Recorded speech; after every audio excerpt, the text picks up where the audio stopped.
یکی از کارهای بیخودی که به نظر من وجود داره تو ایران کار مربیگریه، که این کار واقعا تو راستای معلمی و تو شاخه‌های معلمی و آموزگاریه. ولی خب باز اونا معلمای آموزش پرورش پشتشون، حالا یه بونی بهشون میدن و یه شرایط خوبی شاید هر ماه براشون ایجاد کنن که اینم مربی‌ها متاسفانه ندارن. حالا من خودم تقریبا یک سال اومدم تو کار مربیگری، یعنی اونم رو حساب عشق و علاقه، یعنی کاریه که واقعا بر اساس عشق و علاقه فقط باید انجام بدی، چون واقعا اون چنان پولی توش نیست. من یک ساله که دارم انجام میدم و تجربه کردم این قضیه رو، دیدم که اصلا واقعا از لحاظ مالیه که بخواد روش حساب کنه اصلا فایده نداره.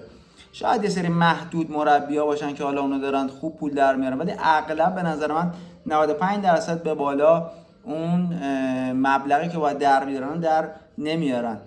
من خیلی شده شاگردا اومدن اینجا و سر شهریه چونه زدن، سر مثلا مبلغ شهریه چونه زدن، ولی همون شاگردا اومدن پیش من تامین کردن، گفتن شبش ما رفتیم مثلا غذا خوردیم 1,500 تومان، پول غذا رو واقعا خوب پرداخت میکنن. یا رفتم نمیدونم ماساژ و هپی و اینا 2.5-3 تومان پول دادم ولی سر شهریه چونه میزنن. یعنی یه چیزی که هنوز انگار جا نیفتاده توی ایران این قضیه، که آقا بابت ورزش هم ما باید یه مبلغی پرداخت کنیم، یه ورزش تخصصی که بلد نیستیم، یه شخصی مثلا عمرشو گذاشته، زمانشو گذاشته، باید یه مبلغی بهش پرداخت کنیم بابت اون هنر.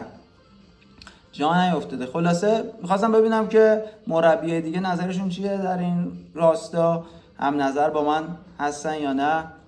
و دید من خیلی کار کیر یا تخمیه